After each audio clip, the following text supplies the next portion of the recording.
If you haven't already, check out Necronomipod on CastBox, a top podcast app on iOS and Android with more than 28 million users worldwide. CastBox has a brand new way to find content you'll love. Just enter a keyword or phrase, and the app searches the show titles and transcripts of every single episode to deliver exactly what you're looking for. Download CastBox today and see for yourself.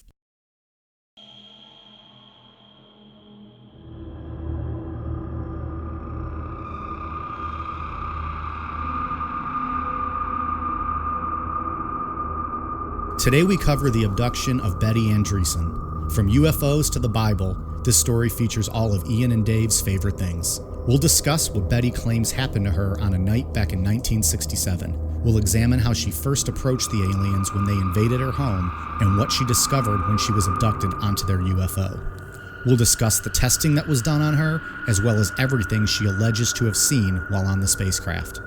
Also, we'll confuse ourselves with some interdimensional talk. And of course, no abduction story is complete without hypnosis. I'm Mike. I'm Ian. And I'm Dave.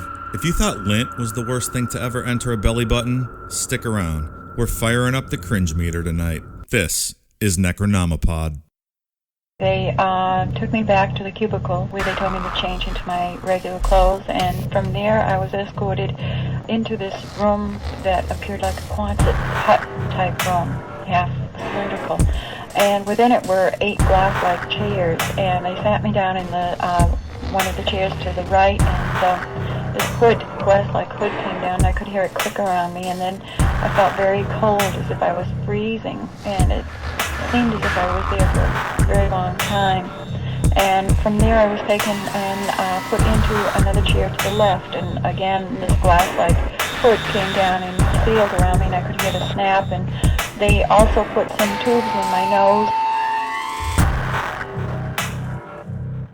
So, Mike, what did you think of the Impossible Whopper? Thank you for asking, Dave. I'm glad that you care. We're going to get the junk food talk out of the way right away off the bat here. It's the best part of the show. That's what I look forward to the most, really. Mm-hmm. Ian with the perfunctory, Yep. Can we just move on and talk about aliens, please? Yeah, so we just did a taste test at your house, Dave, with the Impossible Whopper and the regular Whopper. Blind taste test. Blind taste test. Ian did not make it. I did not participate. Dick. It was blind taste test. I was able to tell the difference, but I thought the Impossible Whopper was pretty tasty. I could tell the difference as well, because Impossible does not taste like a hamburger. It does. It tastes a little off. It does not taste like a typical Whopper. Yeah, it's not terrible. But there were a few people in our group that got it wrong. They couldn't tell. Very disappointing. But I guess that's good for the Impossible Whopper if you got some people out there that can't tell the difference. I would absolutely eat an Impossible Whopper again, I think. I would not be doing that. How many people tried? 5. So what, 2 out of 5? Did not get it right. 2 out of 5 got it wrong. 3 of us got it right. I guess that's good stats for Burger King. Yeah, I mean, plus it's Burger King, so it's terrible to begin with. That's all. We're not going down that rabbit hole again. Get me all fired up at the start here. So, yeah, we'll make it short and sweet, but I thought the Impossible Whopper was all right. It was tasty. Yeah. But if you want an actual Whopper, it doesn't do the job. Just get the real Whopper. Or just go get a Big Mac and treat yourself to something good. Carbo load. And all that bread. All right, what are we talking about tonight, fellas? So tonight we're going to get into the abduction of Betty Andreasson. And I'm just going to say it right off the bat. You guys are going to have to keep an open mind with this one, because this is probably the wildest UFO alien abduction story. This one has something else. I already feel like he's telling us that this stretches the limits of credibility if he's advising we have to keep an open mind. It stretches the reality dimensions. It's a wild one. All right, I'm excited. We all know how much Mike loved Betty Hill's abduction story. Yeah, going from one Betty to another. Yeah. You believe Travis Walton, right? That was Fire in the Sky? Yeah. Of all the ones we've looked at, I believe that one the most. Absolutely. Okay. Yeah. So yeah, let's jump right into it. Let's take a deep dive. This abduction story is more commonly known as the Andreasson Affair, which is from the title of the 1979 book written by Raymond Fowler. He just loves some alliteration with that one. What's that? He just loves some alliteration with that title, the Andreasson Affair. Yeah. You're a big alliteration guy. You love that stuff. I love alliteration.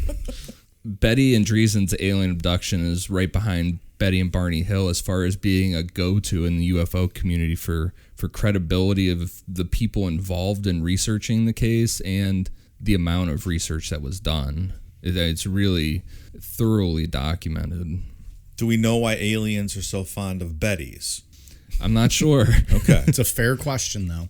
Betty's in the 60s. I don't know. Maybe that's why young girls aren't named young girls. Maybe that's why girls aren't named Betty anymore, to prevent them from being abducted. What year was Betty Hill? 60? 61, maybe? 61, I think. Okay. And 61 or 62. This is what, early 67? 60s. Yeah. We say? We'll get into it, I'm sure. So at the time of the abduction, Betty Andreasson was a married mother of 7, living in a small town in Massachusetts called South Ashburnham. I guarantee I said that wrong, but it's probably Ashburnham. Ashburnham. That's what I would go with. All right. She is a fundamentalist Christian, believing the Bible word for word. But it's worth noting that she's not an asshole about her beliefs.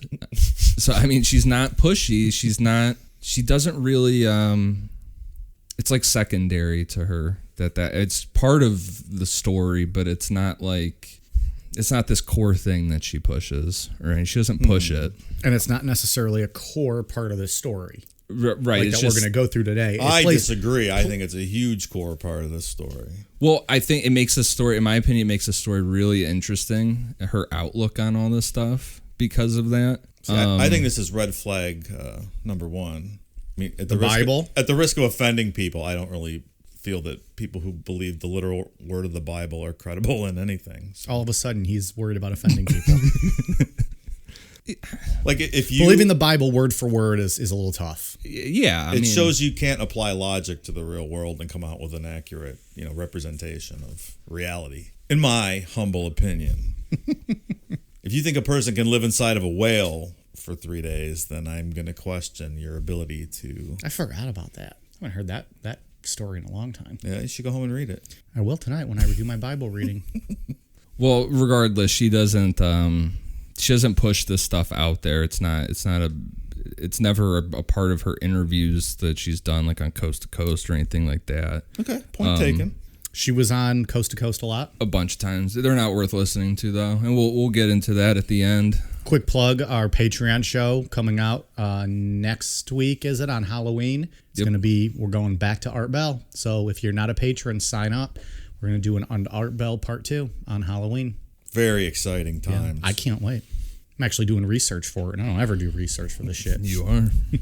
So along with passing numerous polygraph tests, Betty Andreasson had some heavy hitters in the UFO community on her side as far as believing her. And most notably was Dr. J. Allen Hynek. So who's that? Is he a famous guy? Yeah, he's in my top 3 for my UFO guys. Right. He makes Ian's Mount Rushmore of UFO guys. He does. So Stanton Friedman, what is it? Hynek, and who else? Jacques Vallée. Jacques Vallée, and who's the 4th? Is there a 4th? It's Ian himself. He's It's on the mountain. It's Art Bell. He's in the middle. He's got his arms around him. You could throw Art Bell up there. That would be the Ian purpose. in the middle with his. Yeah, he's just got in the other two, the other faces Big just smile. on his shoulders. Yeah, he's just marking out for him. Not what's his name? Who's the guy you don't like? Yeah, who do you He's hate? probably like who's the guy I dead always laying like? on the ground in front of him. Oh, Philip Glass. Philip Glass, the true hero of all these stories. Yeah. The only one with any sense. All right, talking about applying logic. These guys are fucking bums. We're gonna get them all fired up. It's too early in the show, Dave. We gotta save it. So we talked about Stanton Friedman a lot so far in our Roswell episode and the Area 51 episode. But now, like I said, this guy's in my top 3 for UFO guys. So let's get into to J. Allen Hynek. He was a PhD as an astrophysicist and was one of the head scientists to work on Project Sign, Project Grudge, and the one most people have heard of, Project Blue Book. Those were the official government investigations into UFOs, and those were the only ones that we knew about until last year when Tom DeLonge blew the lid off all that. Say it ain't so. So he's a credible guy. I mean, For sure, yeah. Is it easy to get a PhD in astrophysics? I don't think so. Probably not. No, I tried to watch. You tried to get a PhD in astrophysics? No, I tried to watch some YouTube videos about different dimensions that were supposedly supposed to be easy, like well explained, and I felt like my eyes just like went like. Ian bought astrophysiology for dummies, and he still failed. I can't even say PhD in astrophysicist, let alone study it. I can't even say it. Math and science both suck. I'm not trying to learn both those and whatever else is involved in this. So when Blue Book was shut down in 1968, Hynek didn't stop looking into UFOs. While he worked on these projects over the years, like Stanton Friedman, Hynek flipped and became a believer in the phenomena.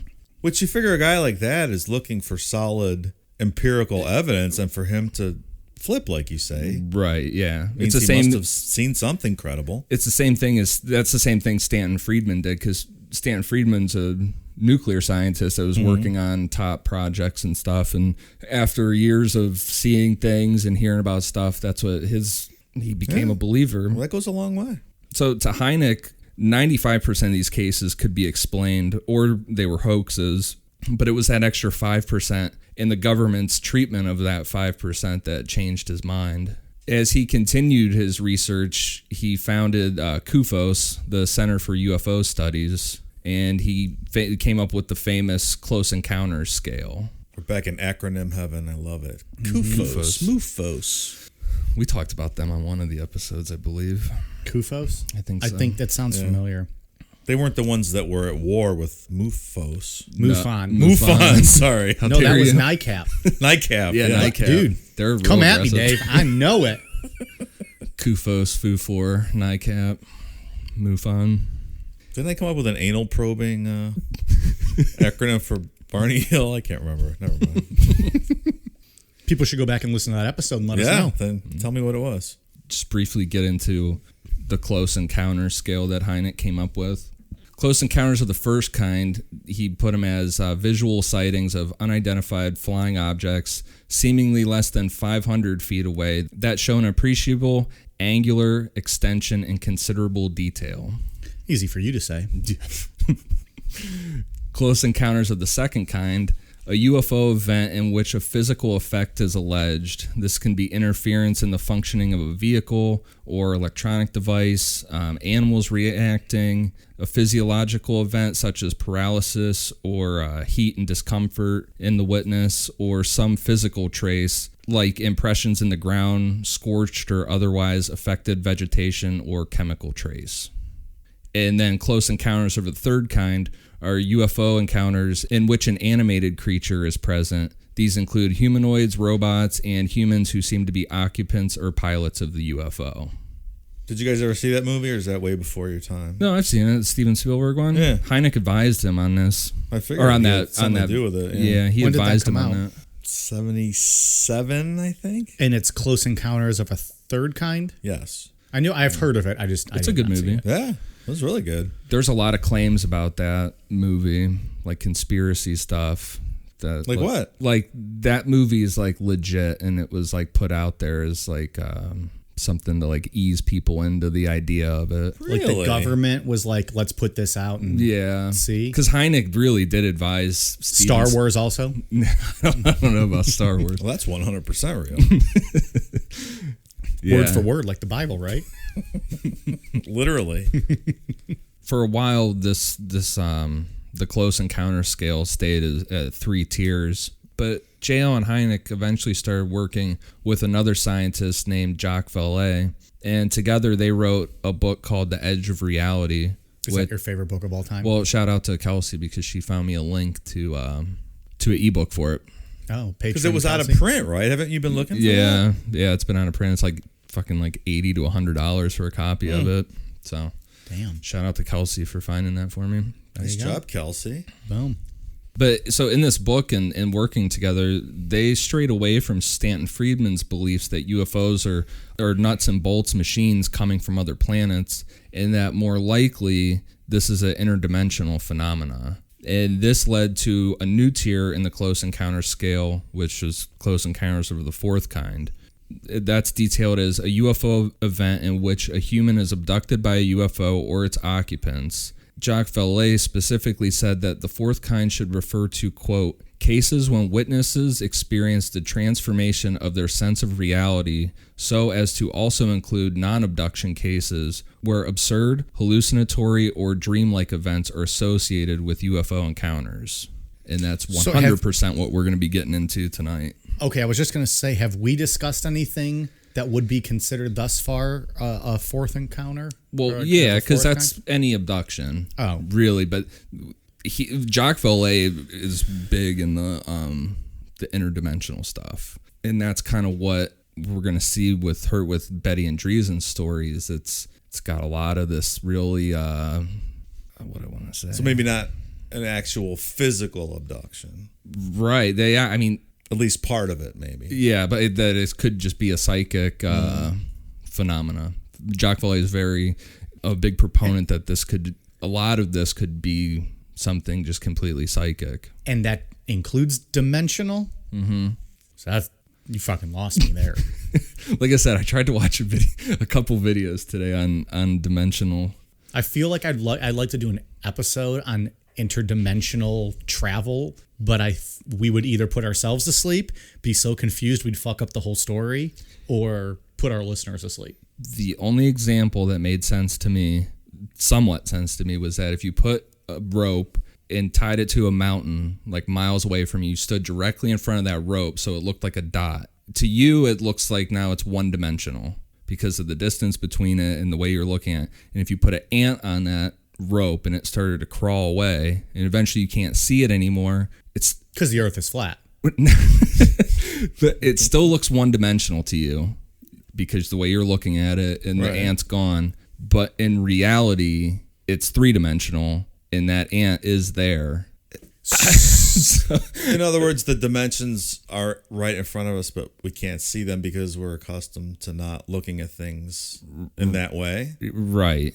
And just because you can't see it doesn't mean that it doesn't exist. Because with the ant thing, the ant is there. You can't see it, but the ant is there. It's just perception at that point. Okay. And then the other thing that it's the best explanation I've ever heard of it. So, well, who's the scientist, the Asian guy? Dr. Kaku? Michio Kaku? Yeah. I was watching a video with him trying to explain it, and it was way more confusing. His was supposedly easy as well. But I would need to pause it like every sentence and really think about what he said and then move on to the next sentence and figure it all out probably. What he says his theory with string theory is that there's 11 dimensions. And that's because once the formula or the calculation gets up to, once it tries to go past 11, he said it collapses on itself. He said you can get it pushing 15, but the formula always collapses back down to 11. See, like Spinal Tap. These go to 11. Now that guy had some good Art Bell episodes. Yeah. That guy is great. Yeah. What's his name? Michio Kaku. What'd you call me? Yeah. That is my vague understanding. So maybe we'll do our dimensional episode through Art Bell. Not a bad idea. Yeah, maybe. Anyways. In some other dimension, Art Bell's still alive doing the show right now. See, that's a whole nother thing I have questions about. Once you get to, according to what I watched today with Michio Kaku and some other stuff, is that if you got to the 11th dimension, literally anything is possible at that point. Interesting. All different types of future, everything is possible at that point. Let the record show also that I write these summaries that I read at the beginning of every episode before we record. I don't write them after. And I made it very clear we were going to have confusing conversation about interdimensional whatever. And I nailed it. Yeah. Knew we'd get there. Onward and upward. Yeah. I'm not even going to talk about it anymore. I feel like you want to, though, a little bit. You want to pontificate about some dimensions. But the only other thing that I saw that made any type of sense to me was the 2D the 2D and the second dimension and the fourth dimension, was that on the second dimension, anything living in there would be flat like paper because it's only a two-dimensional thing. So, and if we slipped into their dimension, their line of sight would be just a line. So it was like the example was like your hand passing through their dimension. They would just start by seeing your finger and it would just go. But then the fourth dimension is like, it said, imagine yourself a minute ago and then yourself right now. And there would be a line in between you. So if you saw something or something came in from the fourth dimension, it would be able to shift its age. You know, it'd be able to look like it did before when it first came in or before. I'm done. You know a lot about this compared to everyone in this room. Yeah, it was Unless getting a little intense. Did you get all that? No, not really. I was really trying to understand it because I don't as soon as people start talking about dimensions, my brain shuts off. It reminds me of Interstellar. Yeah. When he's behind the bookcases and shit like that. That's how I visualize that stuff. Is that the Matt Damon movie where he's in space? Yeah, well, yeah, but Matthew McConaughey and maybe McConaughey. Matt Damon. And Matt Damon. Right? I believe so. He was the guy on the planet when they eventually got there. Yeah. Have you ever seen it? I remember seeing the previews awesome. for it. That's a great movie. Also, my stupid ass didn't know that a tesseract was an actual shape and that it wasn't just something from the Avengers movie. Oh. Wait, a what? A tesseract. What kind of shape is that? If what we see as a cube came from the fourth dimension, it would look like a tesseract. Which is what? Like this really crazy ass looking shape. But it wouldn't, like we could look at a picture of a tesseract, but we're still seeing it in the third dimension. Or when you look at a picture, it's actually, you're seeing it in 2D. If it came through, it would be like bending and weird looking. Yeah, I didn't know that was an actual shape. I thought it was just the fucking glowing cube from the Avengers movies. I don't think you need to beat yourself up too much over that one, man. Is that from Endgame? I think in the first one, it's what one? they're... Remember Loki's wants the Tesseract? Spoiler alert, man. Well, if you haven't seen the first one at this point... I don't remember.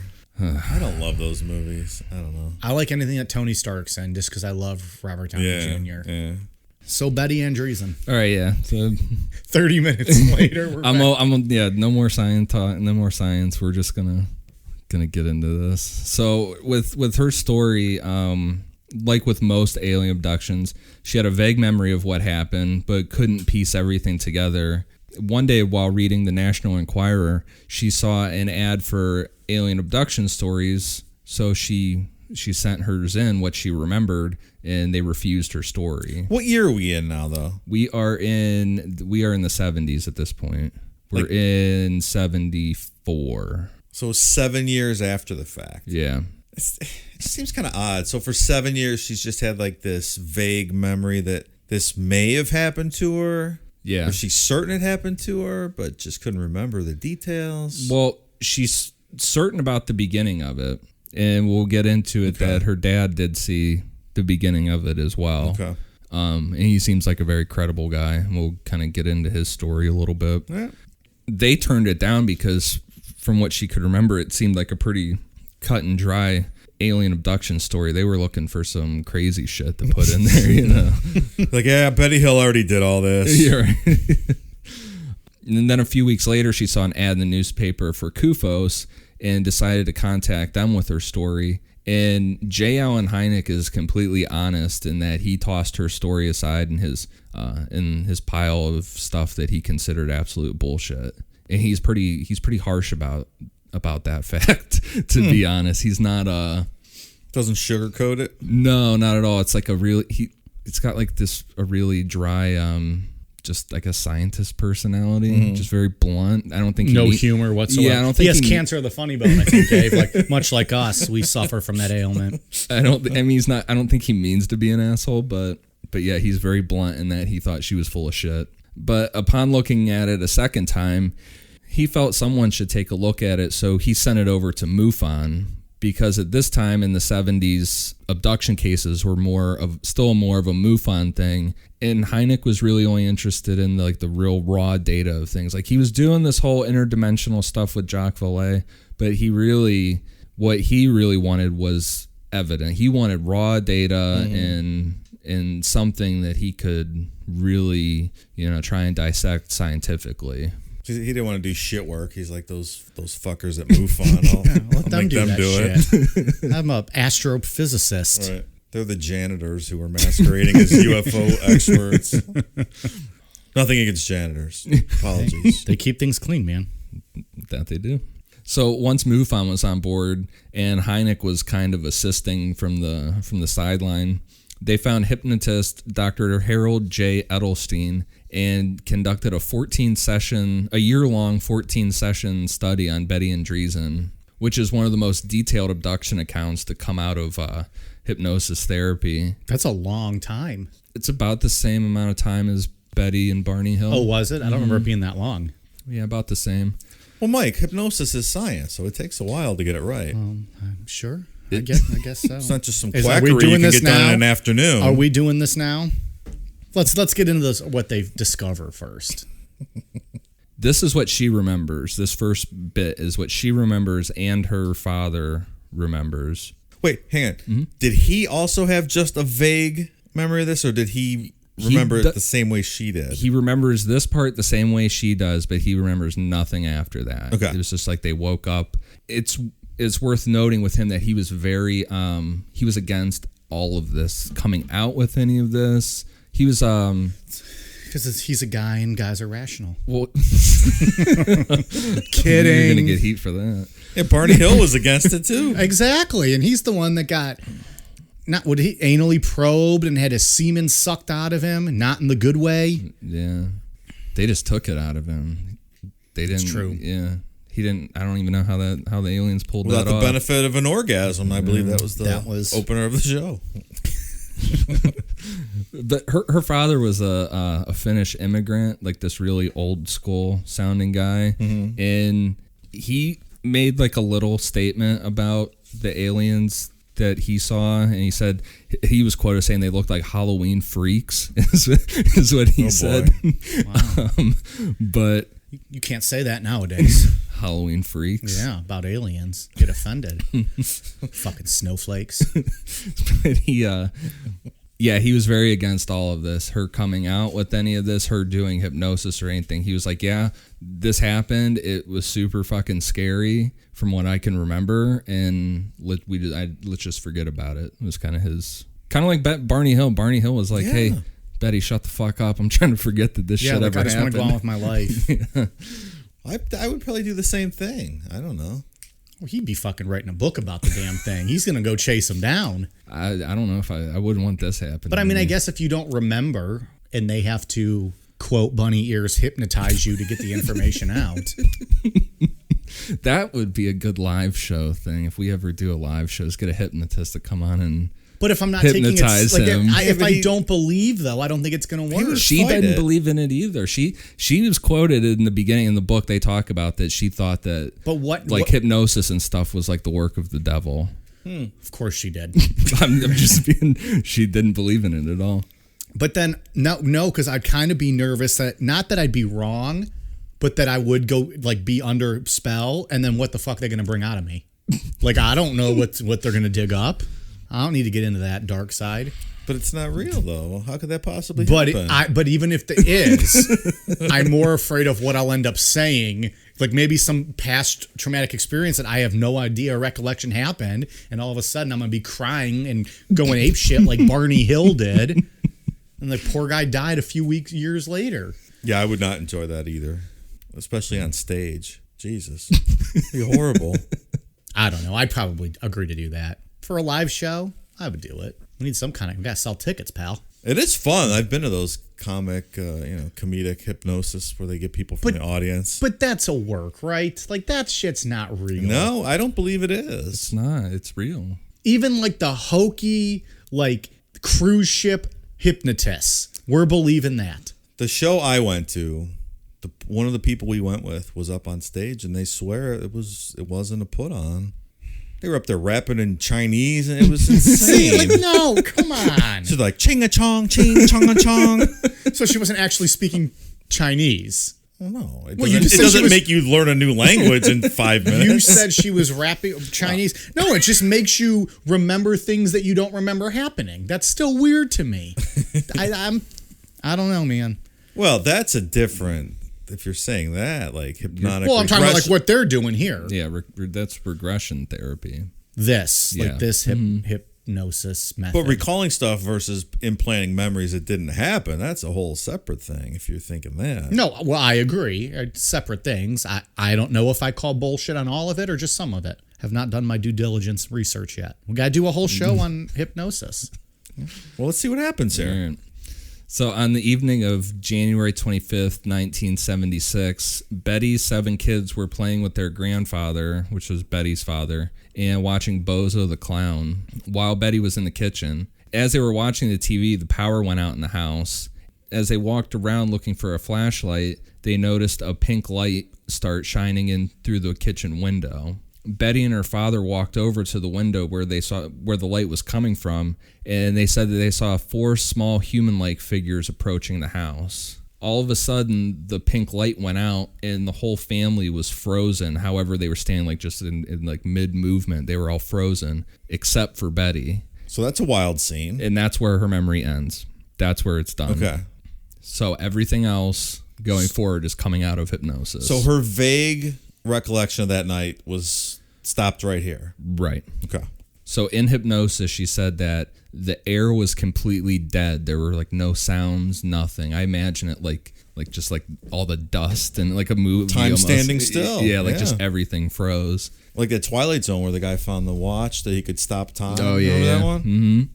So she said that the 4 beings walked single file through the kitchen door without opening it and entered the house. This is kind of why I brought up that 4th dimension thing about your former self and your right now self, because it looks like a worm almost, like the example of it. And that's kind of what she said they looked like. They were like stuttering, like there were reflections of them Passing through the dimension? Like when they were passing through the door, it was like, how do I want to say it? You saw her drawing, right? The one I sent you where they were like single file and there was like you could see like the phases of them moving forward. Right. Like We'll have to post that picture. Yeah. As Betty described these beings, they were pretty much your standard gray. They were around 3 feet tall, big heads, black almond-shaped eyes, and they were wearing shiny blue suits. So pretty well-dressed little grays. I like it. Maybe it's one of those nice blue suits they stole from Barney Hill. Wasn't he a sharp dresser? That's what they always said. But they're similar. I mean, pretty much the same thing as Betty and Barney Hills. I think they said black suits, or that the one in charge was wearing black, and the other one's wearing blue. But she said that they each had what looked like the symbol of a bird printed on the sleeve of their suit. Also, like with Betty and Barney Hill, she said that one of them seemed to be the one in charge, and this one was a foot taller than the other 3. Damn. Tall people are always in charge, even the aliens. Yeah. I guess that's the way of the world. Which reminds me that we skipped midget wrestling tonight to record the show. So Fuck, that's right. We did. We've been trying to go to that for like 3 years. Mm-hmm. Fans come first. You guys remember that? Yeah. I could be drinking, watching midgets getting thrown around the wrestling ring right now. Don't say we never do anything for you guys, because goddamn. So the taller one was the only one that spoke to her, and it said that its name was Quasga.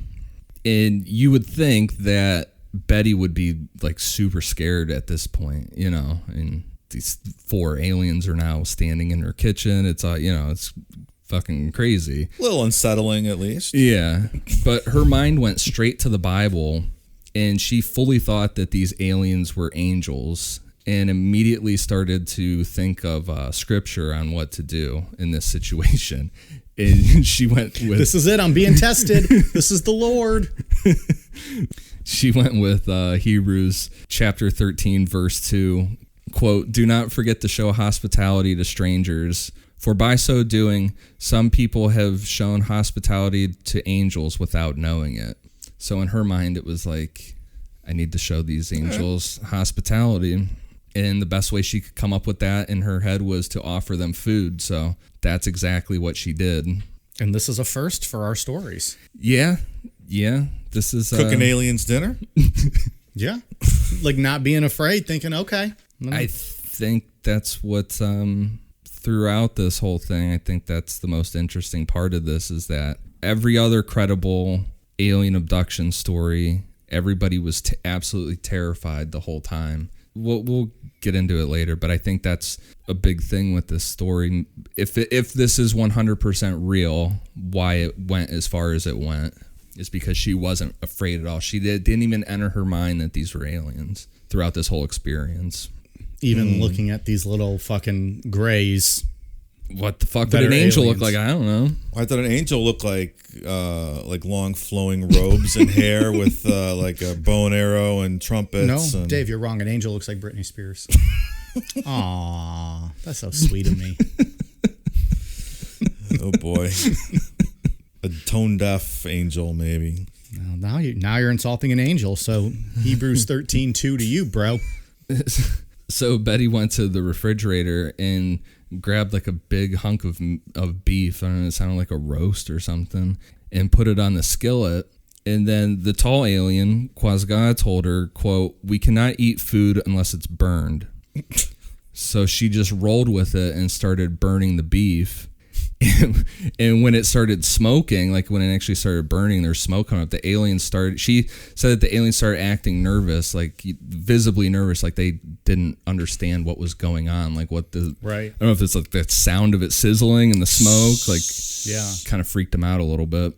And that's when Quasga said, quote, "That is not our kind of food. Our food is tried by fire, knowledge tried by fire. Do you have any food like that?" Oh, metaphorical food. That's what they want. Yeah. Knowledge. They need knowledge. I completely misread that and took it the different way. Oh. Thought they meant they needed it cooked over fire. And because they had said they wanted it burnt. So I thought by burnt, they meant they want it cooked by fire.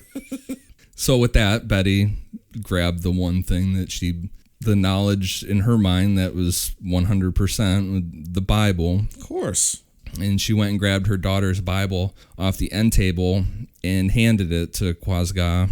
Quasga then handed her a little blue book, and according to Betty, the alien, he put his hand over the Bible, and then other Bibles appeared in the other alien's hands. Bible duplication machine. That's exactly what we need in the world. As they turned the pages, she said that they glowed white. And when the aliens were done with the Bible, Betty said she looked around at her family all frozen and started to get a little scared. Like we were kind of realizing like, hey, maybe these aren't some goddamn angels. Yeah, like maybe like I've been like just kind of realizing like the gravity of everything going on at the moment. Yeah, like my family's frozen and I'm in here cooking a slab of beef. A little irresponsible, Betty. So she asked them what they wanted, and Quasga replied, quote, "to help," and asked if she would follow them. Is this communication implied to be telepathic, or is he actually speaking? I think he's actually speaking in this story. Okay. So she kept asking questions like, where do you want me to follow you? Is my family okay? Stuff like that. He would only ask her to follow them. So finally she agreed. And just like the aliens entered the house, she followed them in a single file through the kitchen door. So she passed through the door now with them. That's wild. Mm-hmm. When they got outside, Betty described your pretty standard oval-shaped UFO. And once underneath the craft, Quasga raised his left hand, and they were all levitated inside. Just like our shirt. Exactly. Like that. There it is. Nice. Like it. Mm-hmm. We'll be returning soon, merchandise. Once on the craft, Betty said that she felt weightless and sick, and that her hands and legs felt like they were asleep. Oh, that's the worst. And that's another common, now a common abduction thing. I mean, back then, none of this was common. It was new. This was new, but now that's a pretty common. That you just feel like your whole body's asleep or whatever. It's terrible. Like when you wake up in the middle of the night and your arm's asleep. Have you guys ever woke up in the middle of the night with both arms like completely asleep? Yeah, I think so. Yeah, I did it once with them behind my head. And usually when one's asleep, like you could move one like with your other hand when they're both asleep. And I just tried to like sit up and like just flop them back down to the side of me. It was terrible. The end. Did you recover? Every now and then maybe when we get hypnotized, I'll get back and I'll PTSD it and we'll talk about my experience. Maybe I was abducted that night. Maybe. Who knows? We'll see if I start crying and if semen was extracted from my body. Interdimensional Mike. There it is. I like it. Take my semen now while it's still good. Couple more weeks. So Quasiga and the other aliens left the room. After a couple minutes, 2 other aliens came in and guided her to the center of the room where beams of light came out of the ceiling and they came out of the ceiling and were shining onto her. When she asked what it was, they said it was for, quote, cleansing. And next they asked her to change out of her clothes into a white one-piece outfit. Like a nice jumpsuit. Yeah. I was thinking a nice one-piece bathing suit. Well, okay. Then she was led to a room that was lit up bright white, and she was placed onto a silver table that was in the middle of the room. Once on the table, she said she was completely paralyzed. First, a long, thin needle was placed up into her nose, and she said when this needle was placed into her left nostril, as it was going up, eventually she felt something pop. And when the needle was pulled out, there was something small and round on the end of it that wasn't there when the needle went in. So this is kind of like the first hint that this might have not been the first time she had been abducted. That Like they were pulling an old bug out of her? Yeah, like a implant or something. That's fucking gross. Download all the data it's been collecting on her and all the snot that's covering her. The next test was a needle that was placed into her belly button. She said that this one hurt really bad. She said that they moved the needle around inside her stomach like they were looking for something. This is horrible. This stuff makes me really woozy. It's like in The Matrix when they're pulling the bug out of Neo's stomach. Yeah. Too bad I can't stay awake for those movies. Well, and that's we were talking about before we were recording. They put her under 2 different types of hypnosis for a lot of this, which one was like, tell me how, like, she's watching it happen to herself, and then the first person view. So a lot of this is like what she's looking at, you know what I mean? Like from what I took for this, but in the first person during this stuff, she was like yelling in pain and stuff. Like, I bet. Like kind of like how Barney Hill was all freaked out and stuff. Crying. Yeah. She said that they waved their hands over her, and this caused the pain to stop. Yeah.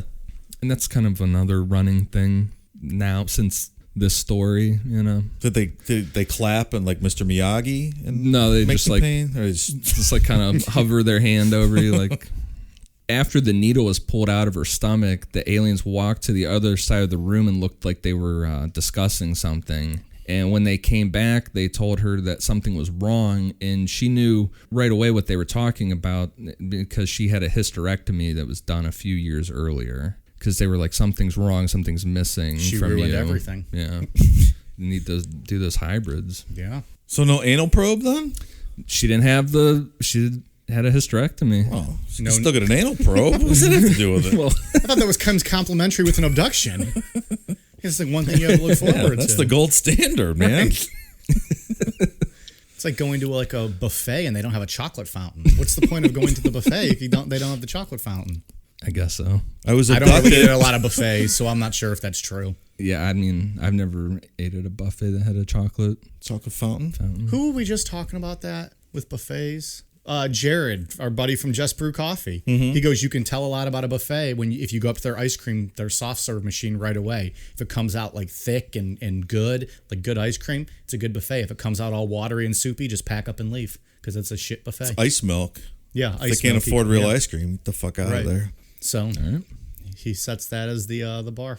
I'll keep it. And we know their standards are high at Just Brew Coffee. They've raised them tremendously. Maybe that's a new shirt. I got abducted and all I got was this lousy t-shirt, but no anal probe. As long as we stay away from the belly button probing.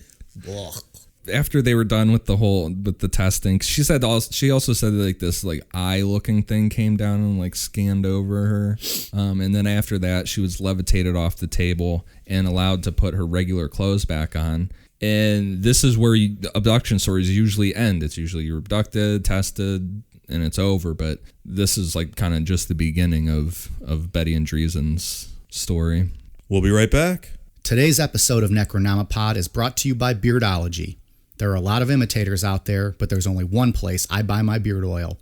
Beardology beard oil nourishes your skin and won't leave you with that greasy feel. With over 17 scents available in their extensive product line, I trust my beard to Beardology.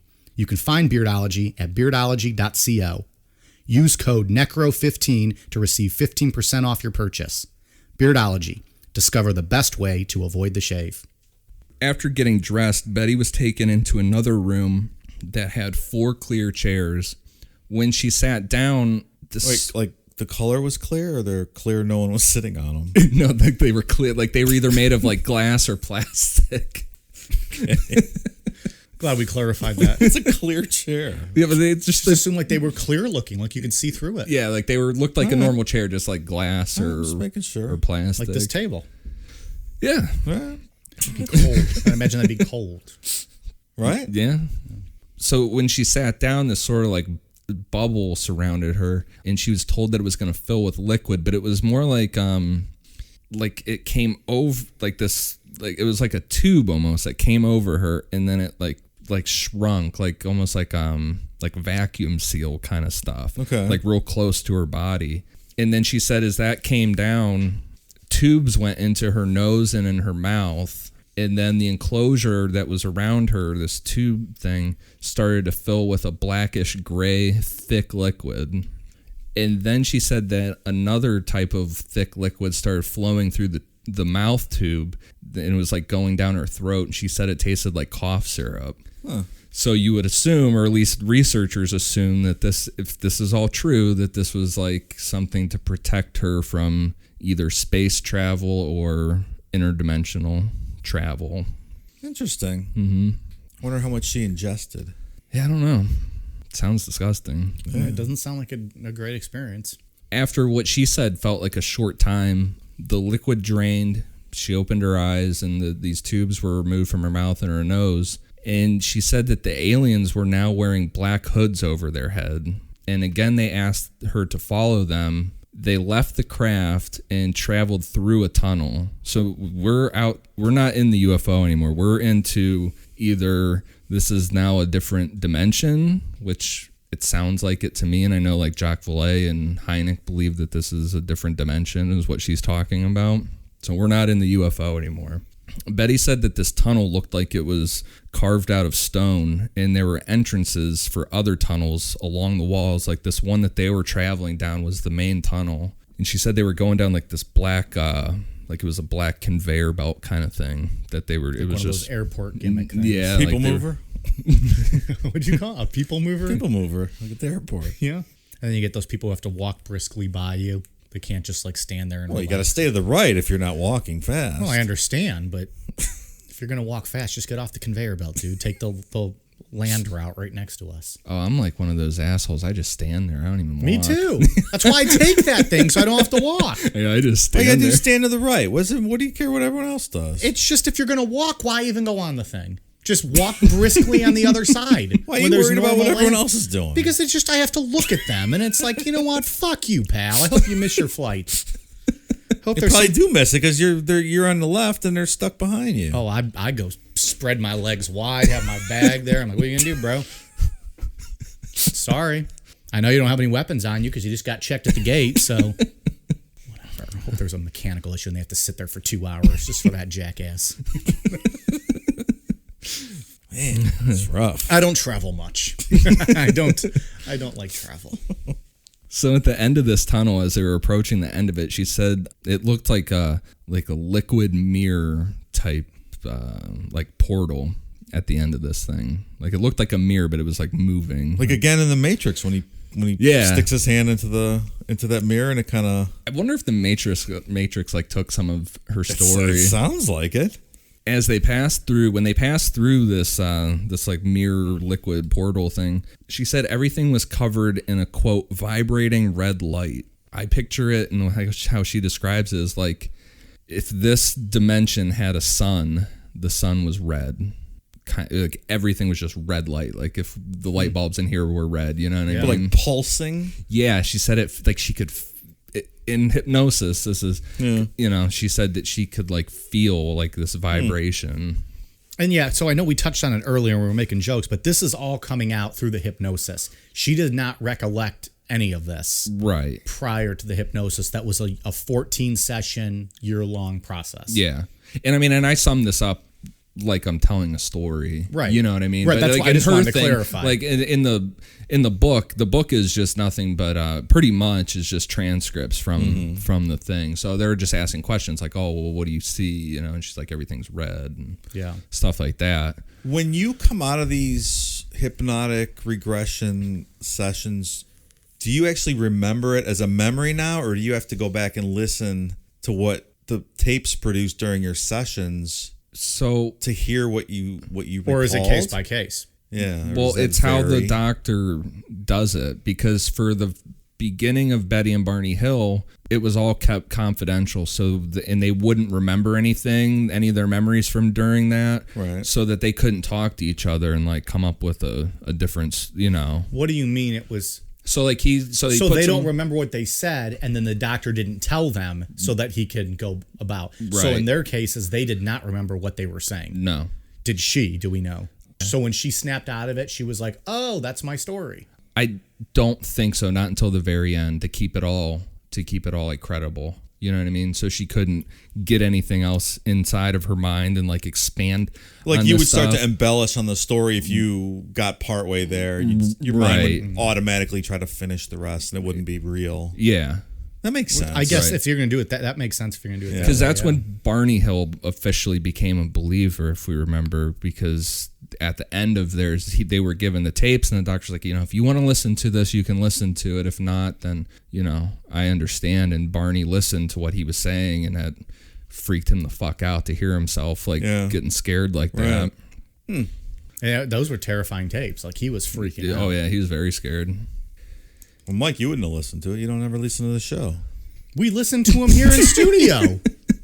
We listened to him here in studio. No, I mean, if you got hypnotized, you wouldn't go back and listen to your own tapes because you don't even listen to the show. You don't like to listen to it. I wouldn't want to hear myself talk, let alone if I was like Barney Hill freaking out. Like, Take it out of my ass. yeah, seriously. I know you got abducted, but don't act like a bitch about it. That was harsh. I like Barney Hill. Yeah, Barney didn't do anything. If I had to rank my heroes of Necronomipod thus far, my Mount Rushmore, I'm going to have Mr. Muggs, Goes without saying. Art Bell, Barney Hill, and Philip Glass. It's ridiculous. You know, I can't think of who my fourth would be. That's funny. I don't know who my fourth would be yet. Maybe Olivia Wilde, because I had no interest in her until we did this show. Now all of a sudden she's go. there. So there it is. Muggs, Bell, Barney Hill, Olivia Wilde. There you go. So like we were saying, everything was like this vibrating red light. And she said that there were buildings, but no plant life to be seen anywhere. Like it was just this really vast land, and just what she described as like normal looking buildings, but no trees or anything like Like a that. town, like a downtown type. Yeah, but just no. Which with no trees of any kind. Right, or grass or anything. And she said that there were these humanoid beings standing outside of some of these buildings. They had really long arms and legs. And she said that they didn't look like they had heads. Like they looked like they had really big eyes, and then that was it. There wasn't really a head, there were just eyes. And she said that these things, she compared them to monkeys. She said that they were climbing all over the buildings like monkeys. This is the scariest part of this whole story. This is really terrifying. That is absolutely terrifying. Well, and she said that she was very afraid and like didn't want to like even look at these things. And she said that the four aliens that were with her with their hoods up kind of didn't either. And she got the impression that we'll see when she gets through this next portal that they take their hoods off. And she interpreted it as that these hoods were like something to like not make eye contact with these things or something. Like she felt like they were also Meanwhile, they just let afraid of her them. walk through all willy-nilly without any protection. Or maybe it cloaked them or something. And these Maybe. beings couldn't detect them. So as they traveled along, they came upon another mirror-like portal, and when they went through this one, everything turned green. And she said that this area was beautiful, a lot of plants, and like I said, the aliens took off the hoods that they had been wearing.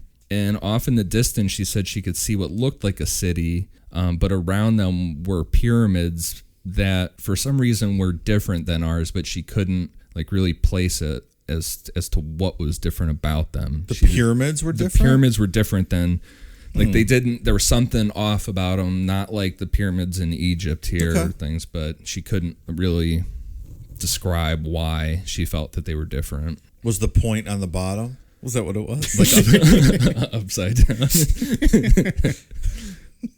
As they kept moving, she said that there were a bunch of crystals and this blinding light with a huge bird coming out of it. She said this bird was like, kind of looked like an eagle.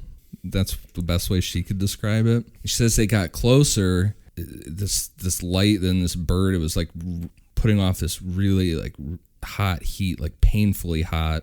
And then all of a sudden, she said this light just like took up everything, and the bird was gone, and all that was left was a pile of gray ashes. It's like a phoenix. Yeah, and that's yeah, and it's interesting with her religious background and the symbolism of some of this stuff and everything. And I don't want to say she's stupid or anything, but I don't think that her lifestyle and that she would have been able to come up with this story on her own. She doesn't seem like someone that would be able to come up with this story.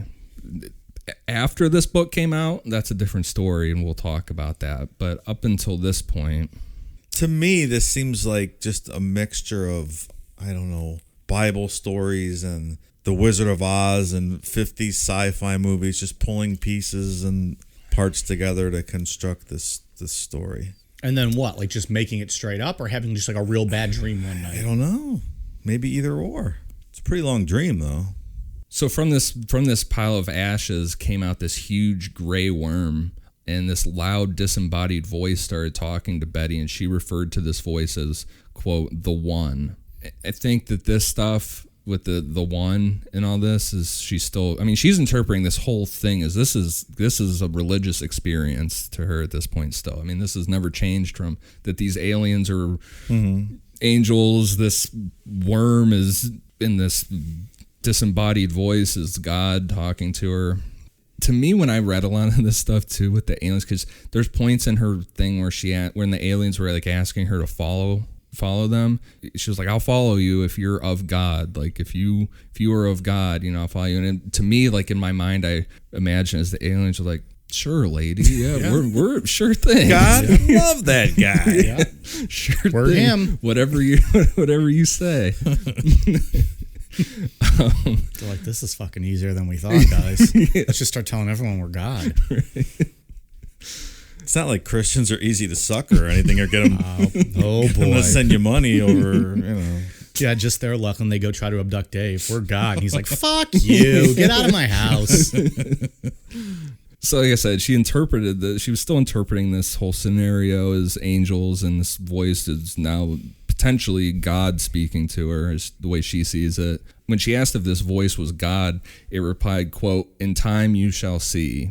And then she was taken back the way she came. They passed through the green area, past the pyramids, went back through that scary-ass red world, and the aliens put their hoods back up, and then got back to the craft. She was then sat in the clear chairs again with the whole liquid and tubes in her mouth and nose thing. When they arrived back at her house, this craft landed in her backyard, Quasga put his hands on her and said, quote, "Child, you must forget for a while." And then she said, this is like really dream state kind of thing. She said his face changed and it almost looked like a bee. Like his whole face changed. And antennas came out from above his eyes. And then when his face changed back, Betty was taken inside by 3 other Greys, where her family was still frozen, the same as before. God damn. Yeah, they were just chilling this whole time. Man. But talk about your arms going to sleep. Yeah, seriously. I would have had to pee 54 times in the course of the story. But who knows? Because when I was looking at the dimensions thing, like if they went into a different dimension, like if they went to the 4th or 5th dimension, especially from when I was looking, like the 5th and 6th dimensions where time really gets like real fucking weird. But this could have only been like a couple seconds to her family. You know what I mean? It'd been like this long journey to her. Just like Inception. Yeah. The fifth and from what I was reading or when I was watching that stuff, the fifth and sixth dimension is when it starts getting real fucking wild with like time and coordinates to where you are on that timeline and stuff. It gets really weird. It is cool stuff to think about. Oh yeah, for sure. Until you get a headache. Yeah, I was going to say, I have a headache just listening to you guys talk about it. I don't know if I want to dig into that. So they led her to her bed, and then the next morning, she and the rest of her family woke up like nothing ever happened. All that was remembered was the power went out, the pink light, and Betty and her father saw the 4 aliens in the background. And like we said before, her father was really against all this hypnosis stuff. He was like, yeah, I saw him. It scared the shit out of me, but let's just fucking forget that this ever happened. Yeah. Kind of thing. So that's her. That's Betty's initial story. That's the initial one. That's the initial one. Things get a little kooky after. Things get a little strange with Betty after that. As far as regarding this, so that was just the 1 year of regression hypnosis. Right. Regarding this story, she's passed numerous polygraph tests. Really, all that proves, though, is that she believes what she's saying. Yeah. Right. She also believes every word of the Bible. Yes. So this might be like the one. This might be like the one time in my life that I defend somebody that believes the Bible word for word.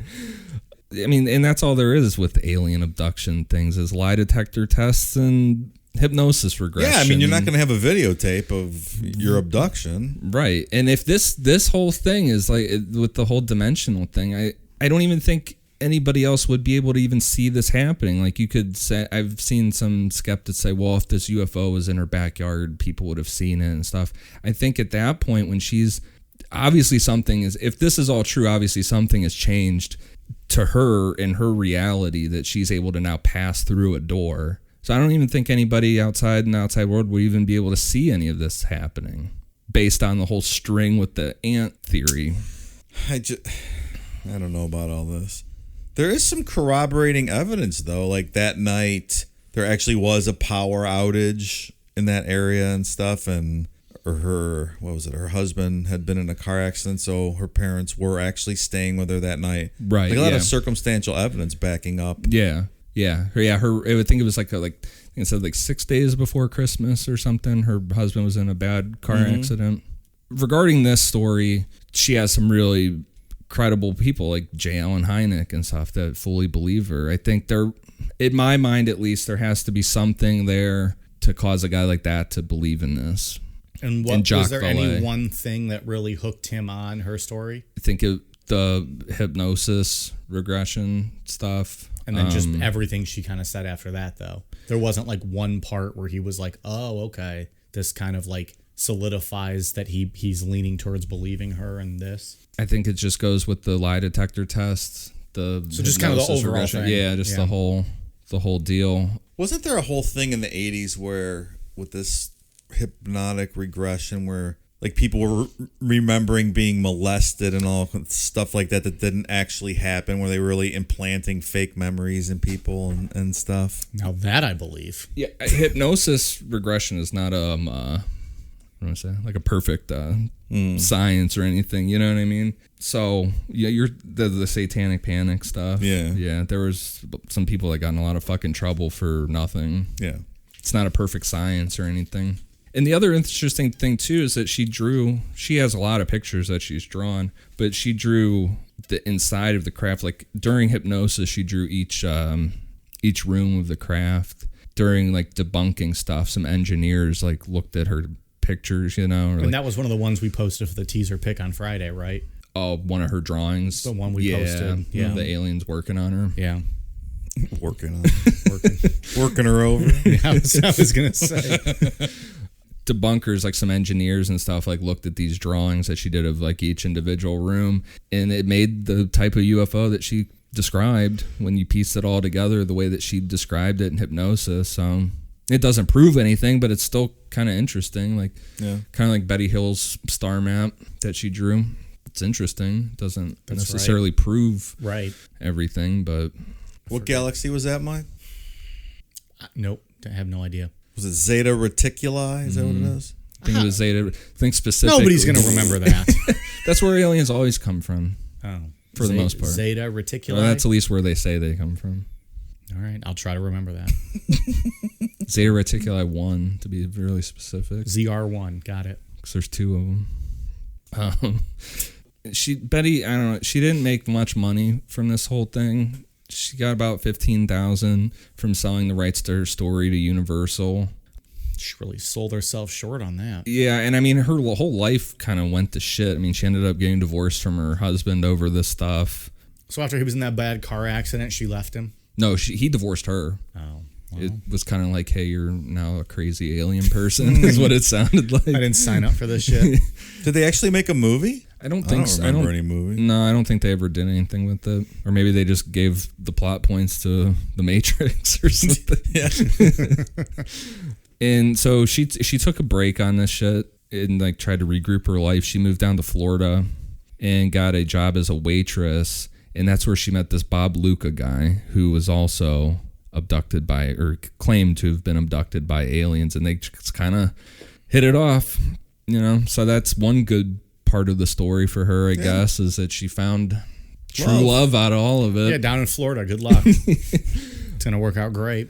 But her stories after this get really because she's extremely typical with like the new agey kind of bullshit. Like, we're going to destroy the planet with pollution and aliens are warning us and all this kind of stupid shit. I think she was very influenced by Bob Luca in her recent stuff. Because she kept this hypnosis up for another, 15 years or something, up through into the 90s. Yeah, after she took a break, she got back into it, and that's where it started getting really kind of cookie cutter shit. Well, from what I read, then she remembered, abductions going back to when she was 7 years old and being visited by orbs and like all kinds of crazy stuff. Waking up with entities in her bedroom, warning her of the impending death of her kids. And isn't that kind of what Betty Hill did? Didn't she kind of went off the rails? Yeah, like after went and kind of started getting it crazier and crazier, right, with her stories?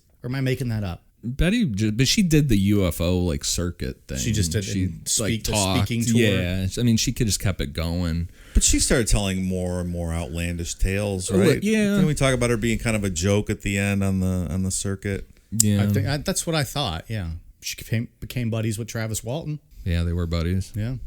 So One I of don't them know. Wasn't a liar. What's that? I said one of them wasn't a liar. I think that Betty Andreasson, her initial story is really interesting from the whole point of view of different dimensions, and the dimension thing will always fascinate me. I just will not be. I'm not smart enough to understand that. Also, her story is very fun. I just don't know how much of it I believe. I do not believe this at all. And then all of a sudden you're being abducted like another 20 times starting when you're 7 years old that you didn't remember any of that. I don't know. Well, that's where that's how that little bulb got up in her head, Dave. They had to get that out somehow. Well, that's where this goes off the rails. Like I said, I think she was influenced a lot by Bob Luca and probably other people around her. And what I personally think with that is that listening to Bob Luca's shit, listening to all these other people's stories on the UFO circuit, it kind of like bled together. And then she's just putting out this stuff in regression therapy at that point. You know, she's just putting a mixture out of everybody else's stories. I think that's very plausible. The initial story, it's cool as fuck. It's a fun story to talk about. Yeah. It's something different. We haven't really gotten into like that kind of detail before. It's interesting because it's like most 99% of abduction cases or people are terrified, don't want anything to do with it. She's fucking making them ground beef. And she's sold on it, thinks they're aliens, so they might have been like, well, we're not used to people being nice to us, so let's give her the full fucking tour. Let's go. They're not used to being like minor celebs. That would be what happened if they abduct Ian. He's like, "What's up, guys? Show me around." I would be terrified. I've already proven that with my Betty and Barney Hill research. When I fell asleep listening to the you woke hypnosis tapes, I had a straight dream. I dreamt exactly what he was talking about with the UFO and seeing the alien inside. You had semen extracted from you? No, I didn't. I saw the alien in the UFO, and I yelled in my dream, but I yelled in real life, and then I got yelled at and was told to stop to chill out with the aliens. Shut up, you asshole. Go back to bed. I was told to chill with the aliens for a while. That's hilarious. So it's, I mean, I don't know. There's credible people that believe her.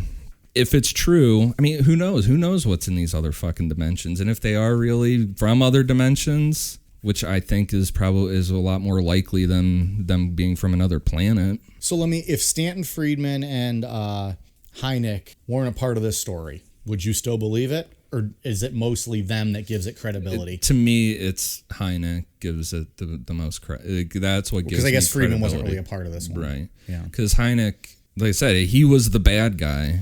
You know, he was the guy that was supposed to just debunk all this shit and shut it down. And then he flipped and started believing it.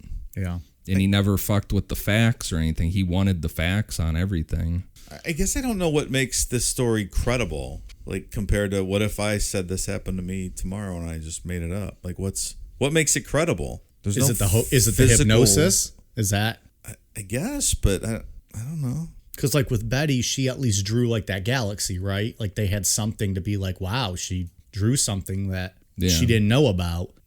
What happened in this story to give them like that hard proof? I think that's what you're asking, right? Yeah. Like there's nothing like that. Other than all the drawings that she did and the lie detector tests, and that, I mean, every time we talk about a criminal case on this, we always say lie detector tests are bullshit, and I fully believe that. Mm. And I think that is kind of where the UFO community does kind of fuck up a little bit, is how much weight they put into those, you know, because all it proves is that she really believes that this happened to her. But that's part of it, though. I mean, yeah, I mean, she believes she believes that this happened to her. Yeah, exactly. So something that's part of it, and that's if you go down the road of Jacques Vallée and reality and stuff, he gets real trippy with that, where it's like if everybody believes it, it then becomes real. It's real to her, so it is based somewhere in reality, but that's over my head even. So hey, I'd like to believe this stuff. I'm not sure I'm buying this one though. It's at least fun to talk about. I think this was a cool one. Who was the other guy we always talk about, and the one who was shooting from the bushes? We always forget his name. God damn it! Why the fuck I forget his name again? The Gulf Breeze guy. Bob Walters. Ed Walters. Ed Walters. Yeah. There it is. He is not believable. He's not a credible human being. No, not even a little bit. They found that fucking orb in his attic and shit a couple years later. That's right. It looks exactly like it. Exactly. And it was just like the two white paper plates put together. Right. All right, Ian, you got anything else on Betty and Andreasson? No. I mean, the book's really interesting. It's really cool to read the transcripts. What's the book called again? The Andreasson Affair. And that was by Raymond Fowler. Yeah, Raymond Fowler. Got it. Okay. Yep. Check out the book if you want more on this. Dave, you got anything else on Betty Andreasson or the Bible? I got lots on the Bible. I'll save that for another day. Save that for no, I'm good on this. Your own spin-off podcast. Oh yeah, where you just Bible study with Dave. All right, it's in the works. I'll tell you what, I think people would love to hear that. Some. All right, we got a quick few shout-outs for Patreon. Amy Riggs, Shannon Martinez, Stephen Mills, one of my good drinking buddies, drinking pals, Jeremy Bossel, Tim Hernandez, Nick Pedergana, Kim, Brittany, and Tom Tullis. Thank you guys very much for signing up for Patreon. I believe you made a wise decision. If you're interested in signing up for Patreon, we got the link in our bios on Twitter and on Instagram, patreon.com/Necronomipod. We got bonus episodes that are up there in the archive that you can check out once you become a member. And we also got that Art Bell show coming up on Halloween. So I think it would be well worth it for you. We have a good time with that. Mm-hmm. Ian, what shout outs you got? For iTunes, I have one for CMSSEP, Josh Delancey, Count Mosula, and Amy Duh. Thank you guys for the reviews. They're really, really good reviews. And thank you to everybody that's been listening and bumping up our numbers. Got on the charts a couple times. Keep bouncing on and off, but Yeah. Still getting Some on good there. reviews on iTunes past couple There's been weeks. some fun Very ones. good ones, yeah. We haven't had our balls cut off recently yet since we were called cringy. Yeah. Well, 2 of us were. Dave, you got any shout-outs? Yeah, Instagram, Amy Riggs and Penham's Adventure, and from Twitter, Crimson Kagura. Amy Thanks Riggs so is having much. a big night. Amy Riggs is all over the All place kinds here. of shout-outs. 3 Good of for her. them. Superstar. Yeah. All right, we're on the social medias. You can find us at Necronomipod. Be sure to check out the Patreon, and we're going to have probably merchandise back up, some shirts and stuff for you in a few weeks, so we'll keep you posted on that. Appreciate you guys listening. Reach out to us on the socials if you're interested. All right, you guys ready for a cold, Amber? Cheers.